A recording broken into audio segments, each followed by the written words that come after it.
Welcome to the Hockey Writers Blackhawks Banter, a weekly show with our top Chicago Blackhawks writing crew, bringing you the latest news, rumors, trades, player grades, game results, and much more. From training camp to the playoffs, from Chelsea Dagger to the Madhouse on Madison, our team covers everything that happens with the Hawks. So get comfortable, grab a beverage. It's time for some Blackhawks Banter. Blackhawks Banter.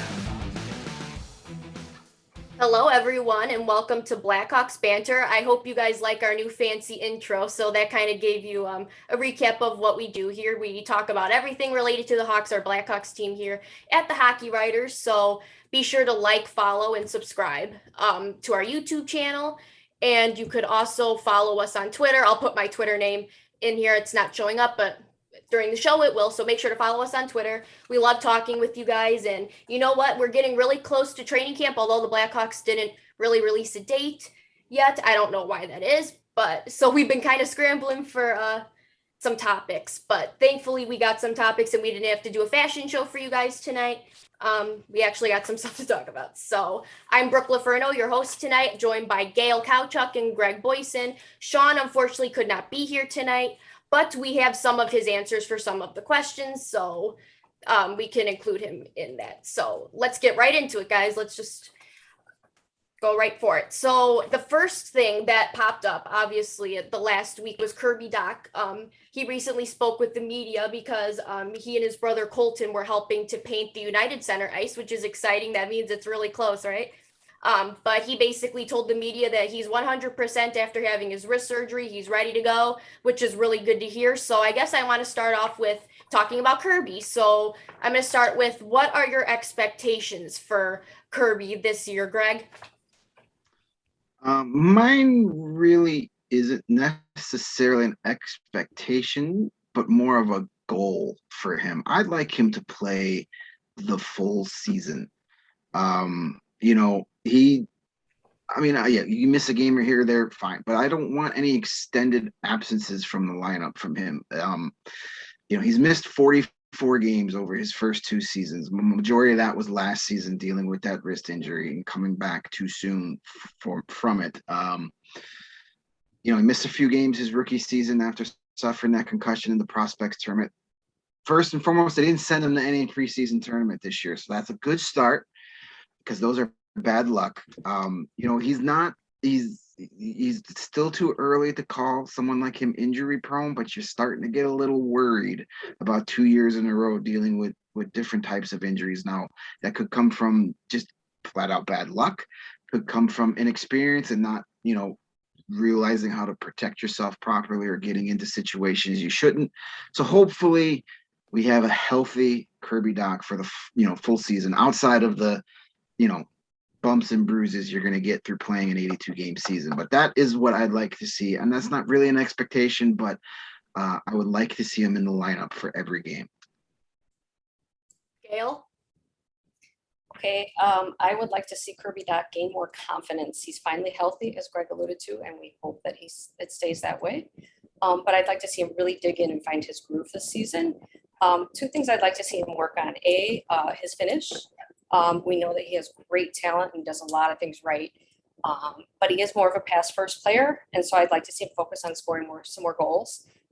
He's likely going to be on a line with Patrick Kane, so if he puts himself in the right kind of positions, that scoring mentality, I think, is going to help round out his game. Secondly, I would like to see Dach get better on the face-off circle and winning draws. Hopefully, this is going to come with more experience, because his current 40% isn't going to cut it if he wants to be an elite center. So I would like to see that improve as well. So those are kind of two things that I would like to see Dach work on to become a better player. Yeah, you guys make some good points. I like what you said, Greg, about more of a goal than an expectation, but something that stuck out to me was when I was reading this thing with Mark Lazarus of The Athletic, when he did a piece on Kirby Dach. He was talking kind of about how what we have yet to see from Kirby is kind of that scoring touch that most third overall picks have. And that Kirby knows that, and that's what he's been working on. But obviously that's not all his fault, because he's been injured. So we haven't really been able to see that. So hopefully, I think if he's 100%, obviously he is right now. If he stays 100% healthy, I would like to see more of that scoring touch. I think obviously faceoffs are very important, but I don't know. I think offensively, I'd like to see more out of that too. So that'll be really exciting when to see him fully healthy, because then we'll get kind of the full picture of the player that was drafted. So should be kind of a fun year, I think, for him especially. But to kind of continue on the Kirby topic, who would you pick to be his line mates on opening night? Gail? I already kind of alluded to this in the first question. I'm actually in the middle of hacking out an article about all the lines and pairings, and so I'm having a lot of fun with this. But we know that Patrick Kane and Alex DeBrincat has pretty good chemistry, and Coach Colliton has played them together in the past. He seems to be comfortable with them.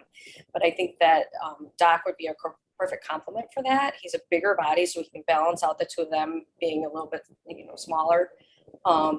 And he's not afraid to work hard and get dirty along the boards and in the corners and all that kind of thing, do all the dirty work. So opening night line, I think that DeBrincat, Dach, and Kane should be on a line together. Can't go wrong with that. Greg? I've got two scenarios for where to slot Kirby Dach. First is if Jonathan Toews is in the lineup. We still don't know that at this point. If 19 is playing, then I agree with Gail and put him in between DeBrincat and Kane for pretty much all the same reasons she just mentioned, so I won't repeat those. If there is no Jonathan Toews, and we have to prepare ourselves for, that being a real possibility until we see him on the ice and playing, and we just have to, hope for the best. So if he's not there opening night, I would bump him up to with Dominik Kubalik. And then as far as that right side on that line, it's really weird because the Blackhawks have like 2 right wingers and like 75 centers right now. So some of those centers are going to have to play on the right side.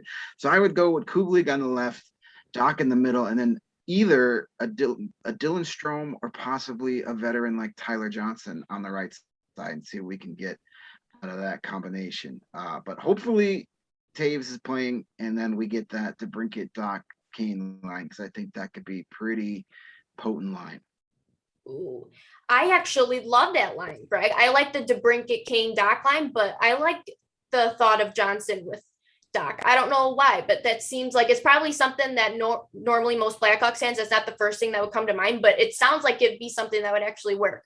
When I thought about this, I thought maybe Dach has to stay with Kane, because thinking, like they said, like you guys have said, if Toews is playing, he'll be on the second line. So I feel like maybe keeping him with Kane is probably the right move. So I actually thought Kubalik, Dach, Kane. But I also was thinking if Reichel makes it, that would be kind of an interesting line, maybe, of like Reichel, Dach, and Kane. I think that might be really fun too. So surprisingly, Kirby has a lot of different fun line mates that they can shuffle between. But do you guys remember they did have the Kubalik, Strome, Dach line last year? That was really fun during the Columbus Blue Jackets game, especially. So yeah, I think Colliton has a lot of good options there. So I'm excited to see what he comes up with. But Sean's line that he for Kirby was DeBrincat, Dach, Kane. So at least we're kind of all in an agreement there. Can't go wrong with that line. So there'll be plenty of options. There's a lot of guys that can play the wing and the center this year. So it's probably going to take a few games to figure out exactly where we want to be. But that will give us plenty of things to yell. I mean, talk about during those first few shows of the season. Yeah, exactly. We're going to either yell about it or we're going to love it. That's the fun part of the season. But so the next topic we're going to go on is roster competition. Obviously, since we're going into training camp, there's a lot of different positions that are up for grabs. A lot of people will be fighting for different positions. And there was actually a question that I saw on Twitter, and it kind of stuck out to me because we were talking about Lukas Reichel last show and about what the expectation is for him, that we are all kind of in an agreement that we hope he makes the team on opening night. But a fan did bring up the point of going into training camp. If you could pick one person to make the team, who would it be? Lukas Reichel or Henrik Borgstrom. Those are two centers that will kind of be neck and neck and are trying to prove themselves. So, Greg, who would you pick? For me, out of those two, Reichel or Borgstrom, I would pick Borgstrom because it's time for him to put up or shut up. Reichel's young. He's not played in North America yet. So if he plays some half a season, a full season in Rockford, that's fine with me. Borgstrom's now 24. He's had 58 games of experience in the NHL. Hasn't been able to stick yet. His couple years with the Panthers, he was mostly in the AHL, and then last year, stayed home in Finland with the pandemic. So it's time for him to prove that he's worth everything that's been invested in him. The draft pick originally by the Panthers, the Blackhawks gave up a couple players and absorbed a pretty lousy contract in Brett Conley in order to get him. So it's time for him to step up and show why he was worth that. And he's not going to do that starting the season in Rockford. So that's why I would rather have Borgstrom than Reichel up to start the season. Reichel's, we don't want to rush him. We want to take our time with him. If he's earned it, fine. But I want to see what Borgstrom can do right out of the gates. Gail? Yep, I'm going with Borgstrom as well. 24 years old, 58 games in the league, 9 goals, 19 points in that time. High draft pick, 23rd overall, 2016. So he's got a leg up in a lot of ways over Reichel. Younger, greener Lukas Reichel. So I definitely could see him getting that spot if I had to choose between the two of them. However, it all depends upon each one of their performances in training camp. So logically it's towards Borgstrom, but performance-wise, Reichel could prove otherwise. We'll see. Yeah, this question actually stumped me a lot when I saw it because I felt like my first thought went to Reichel because we were talking about him and, the hope is as a first round pick that's where he'll be. But it does seem like between those two that it does seem like it's going to be one or the other. I don't think they're both going to make the team right off the bat. So I can see both scenarios. I understand both scenarios of if Reichel starts in Rockford, that might not be bad. I would understand it if he was. But yeah, I think you might have to go with Borgstrom. He reminds me actually a lot of Alex Nylander. Like, you need to start like showing your abilities kind of thing. He's already got some experience, but maybe that's what he needs. So yeah, I think we're actually all in agreement about Borgstrom. But like I said, that'll be a fun storyline too, I think, because like you said, during training camp, either one could be really bad or really good, and that will kind of decide. But yeah, maybe Borgstrom's not a bad option for right now, just to kind of prove himself. So I guess on the topic of roster competition, instead of forwards, let's flip it to defense, because you guys know how much we love talking about defensemen on this show. We just love it. So who would you pick to make the roster opening night if you had a choice? Ian Mitchell or Wyatt Kalynuk? Gail? Okay, I was pretty clear about this on the last episode and also in my storylines piece that I'm pretty high on Wyatt Kalynuk. So he is my choice. He was behind both Mitchell and Bodine in the depth chart last season. So he kind of had to wait his turn, but when he did get his chance, he never looked back. 4 goals and 9 points in 21 games last season. And he's just both sides of the field. He plays a good game defensively, and he also has jumped into play offensively. He's not scared to do that. He seems versatile, smart. I just feel like he has a lot to offer. And I think that because of that, he's going to continue along those lines, and he'll be one of those 6th or 7th defensemen. Greg? This one was a tough one to come up with an answer because honestly, in a perfect world, I'd have them both in the AHL to start the season because they both need more seasoning. They both had tough seasons last year just for the fact that they were put in there before they were necessarily ready, and they both performed well. Mitchell kind of took a step back as the season went on. He was good those first few games, and then the league kind of adjusted and he needed to readjust. And and Kalynuk was a real pleasant surprise. I don't think there were a lot of high expectations for him going into the season. Basically, when we had all those other guys ahead of him, as Gail mentioned, Bodine, Boquist, Mitchell, There were guys drafted higher that we were more excited about. But in Rockford, every time he was playing for the Ice Hawks, he was just fantastic. And I think some more time in the AHL would serve him well, to play bigger minutes, to play on the first line, to play or on the first pairing, to play on the top power play unit. That could be said for both of these guys. So in a perfect scenario, it's Caleb Jones that makes the NHL roster. So all three of these young guys can spend some time being the guys in Rockford for half a season, because that's only going to make them better down the road. And with no taxi squad this year and kind of a real AHL season, last year was pretty much a lost season when it came to development across the league for young players. So this year should be focused back on that development of the young players, and some of those veteran additions across the entire roster will allow that to happen. Yeah, I like that answer a lot, actually. It does kind of stump me. This one stumped me too, because I feel like Caleb Jones is the one that's kind of putting the wrench in there for the seventh defenseman. Otherwise, I feel like it'd be pretty set in stone between Kalynuk and Mitchell, but now there's Caleb Jones. But something tells me that Caleb Jones is kind of a lock.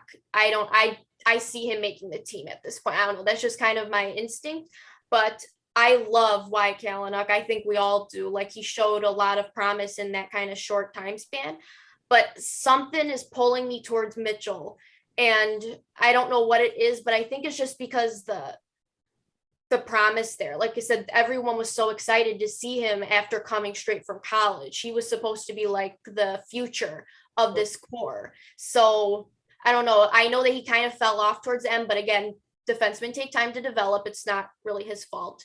But I think maybe I would go with Ian Mitchell in that sense.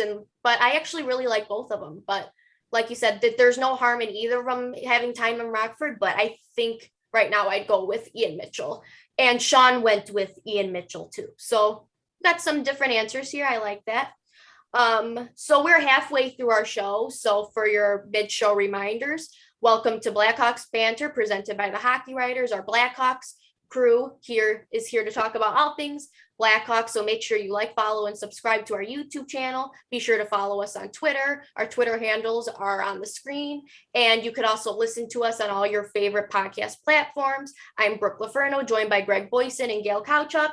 So let's get into the next topic, because honestly, I'm surprised we have not talked about this in a while, and we know how much we love bitching about coaching all the time. So I'm kind of surprised. But Gail just recently had an article posted about 5 storylines to watch going into training camp. So everyone go check it out at thehockeywriters.com. And this is actually one of her points, is about coaching, about how Colliton needs to step up and start winning. He now has the roster to make improvements. So now there's really not many more excuses for him. So to kind of expound kind of on Gail's thought process, how long do you think Colliton's leash should be going into next season? Like, what's your patience level with him at this point, Gail? Well, Colliton is still Stan Bowman's guy. It was his pick, and so I actually think that his leash is pretty long. Let's remember that Colliton hasn't even had a full season in the NHL. In 2018-19, he came in and inherited the team 15 games after Joel Quenneville was let go. He was put in a position where he had to basically implement his system, come in new, no training camp, do this all on the fly. So I'm sure that wasn't easy. In 2019-20, the Blackhawks struggled out of the gate. And as the season progressed, even as they were starting to maybe build some momentum, everything was cut short with 70 games because of the pandemic. And then 19-20 season, 56 games shortened season.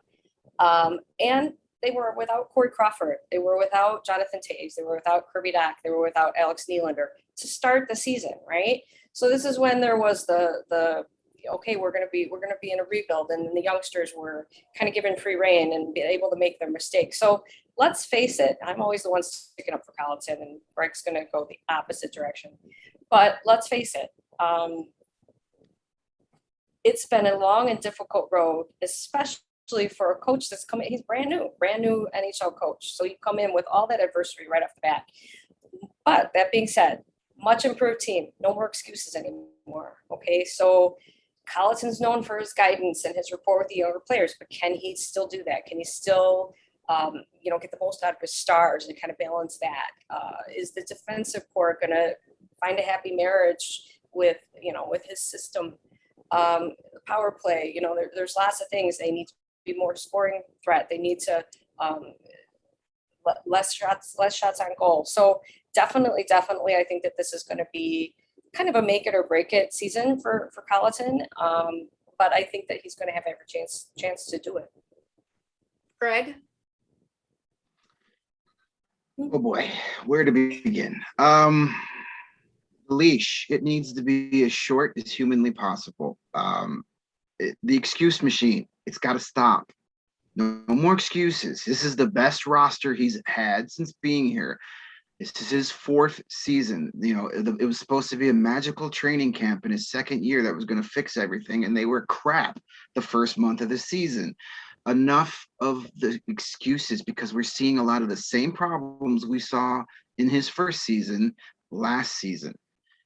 Stan Bowman built this team like a guy who is worried about losing his job. Is he worried about losing his job because of the on-ice stuff, or is he worried about losing his job because of the off-ice stuff, or is it a little bit of both? But he built a roster that is meant to make the playoffs. And if Jeremy Colliton fumbles the ball in October and November, I don't think Stan Bowman is going to wait around anymore, because if the Blackhawks are bad and are not going to make the playoffs, and all this off-ice scandal stuff, the heat turns up to that, that's 2 bad PRs, 2 strikes, and things got to change. They need something. They need a feel-good story right now, this organization does.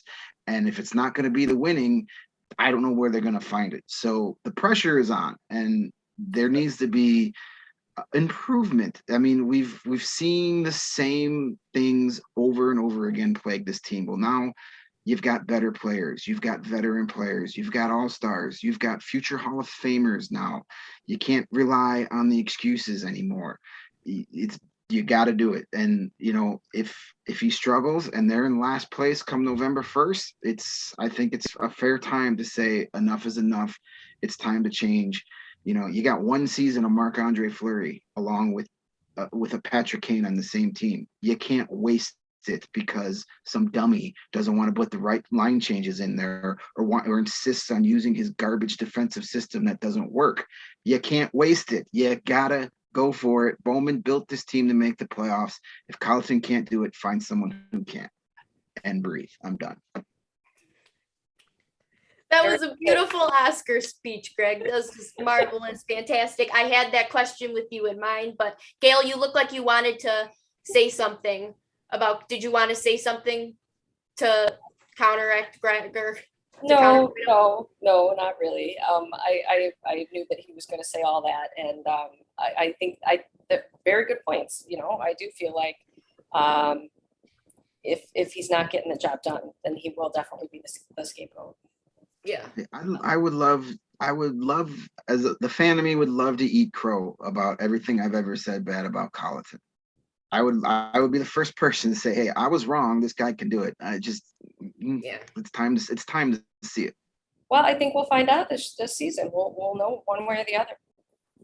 Yeah, I get it. There's kind of a hard line between like the realist and the optimist fan and all of us. Like, it just kind of is what it is at this point. But I'm actually getting stumped by my own questions at this point, because every question I'm like, oh, I don't know. But here's the thing. I understand being lenient in some ways, because I know that especially during the beginning of the season, every team's kind of working out their kinks and stuff. It doesn't usually all start to come together until a few weeks. But having said that, if Quenneville got as short a leash as he did when he got fired, then who's a Hall of Fame coach, then why shouldn't Colliton kind of have that same leash, to be honest? And I think a lot of that is going to come down to maybe not the younger people as much, but more of the veterans on this team. Seth Jones obviously struggled last year. Will he kind of improve under Colliton? That's what we're kind of looking for. I mean, I don't think we're looking for improvement in Marc-Andre Fleury. I mean, the guy just won the Vezina, but again, though, will you bring out the best in him? Now, Kane had a down year in scoring in a little bit, but again, he was stuck with really not very good depth around him. So, but again, will you help Kane bounce back? I do think a lot of that is going to come down to the veterans. Tyler Johnson, Stanley Cup champion. What are you going to do? Is he going to continue to perform at a high level? Like, there's just a lot of things. And I think at this point, as a Blackhawks fan, this team has went for 5 years without winning anything. At this point, I think fans, have the right to start being impatient. Like, this team should not be as bad as it has been, especially when you got Kane and Taze on this roster. Like, it seems so wasteful. So at this point, I'm kind of more on the, it should be a pretty short leash. He really doesn't have much excuses anymore with a lot of veterans on this team that know what they're doing. So we'll see, but something tells me he's got a pretty long leash. I don't think that management's going to want to admit that they made a mistake firing Quenville for this guy. So, but again, that's another storyline to follow. Who knows? That could be a really interesting thing to talk about. Again, breathe. Good Lord. I didn't realize how much we needed to vent about coaching here. Oh gosh, it's been too long. We can't go that long without talking about coaching. It's just very therapeutic, I think. Well, but you also have to remember that they were looking for a reason to get rid of Quenville. Him and Bowman had knocked heads long enough, and so he was on a much shorter leash. Whereas my point at the beginning is Bowman, it's Colliton, his guy. So right. I think and we see that same thing with players. When there are guys that Bowman went out and they seem to get much longer, look how many chances we're going to give Alex Nylander because he needs to be proven right. And you know what? And a general manager that's just going to there's a difference between being patient and being stubborn.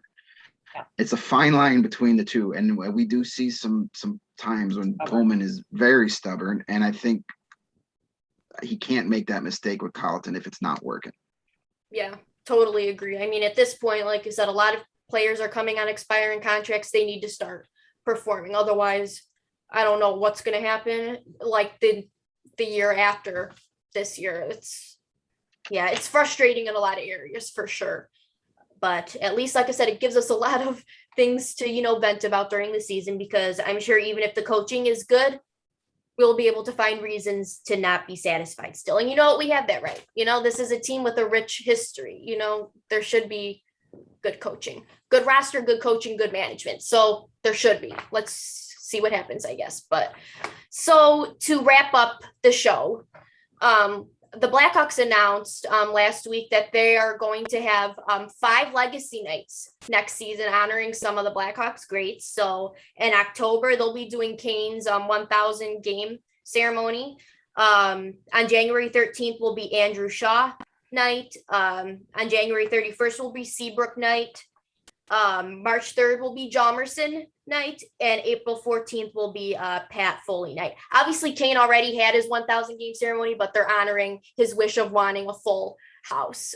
So that'll be a really fun ceremony. I can't wait to do a repeat of that one. But so we'll have more in-depth tributes from our team closer to the date of this ceremony. So I want to and for Pat Foley, of course, too. But for now, I kind of want to focus on the players that are being mentioned in these dates. So tell me, I think quickly, what you think each player's legacy is with the team. Greg, I gave you Seabrook. So take it away. Give another Oscar-worthy speech for us.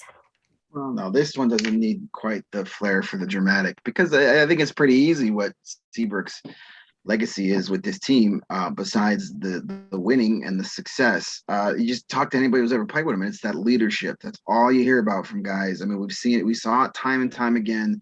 Everybody talks about that Detroit series in 2013.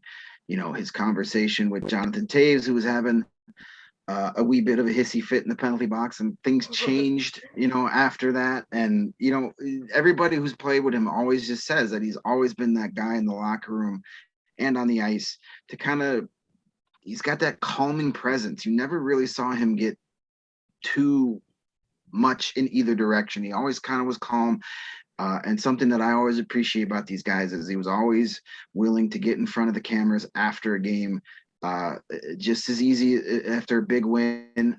Anybody can talk and say how great they were when they do something good, but it takes a lot of courage for guys to take responsibility when things go bad. He was always one of those guys. Him and Corey Crawford were always those guys that were actually more willing to talk to you after a bad loss than a big win, and that's something I always respect from any professional. So obviously the leadership and his clutch, he was so money in those big moments. You know, when the spotlight shined the brightest and the pressure was on the highest, he was there. You know, we know all the big overtime playoff games goals he's had, and just those performances and those triple and double overtime games and comebacks, and just he was always seemed to be in the middle of the biggest plays of every season, one way or the other. And you know, that wasn't by accident.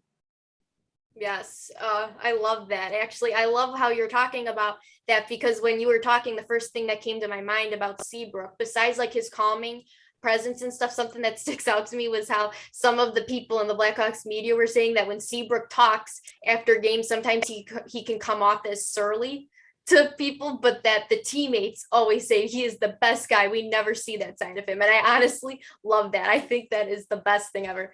Gail, you got Hjalmarsson, and honestly, I am so excited to hear your speech. All right. Well, thank you for giving me Hjalmarsson. So Hjalmarsson's legacy is that it's simple. He's the ultimate warrior for the Blackhawks. He was a guy that went mostly under the radar. Nonetheless, he got it done. Without much fanfare, with minimal hoopla, kind of the underdog.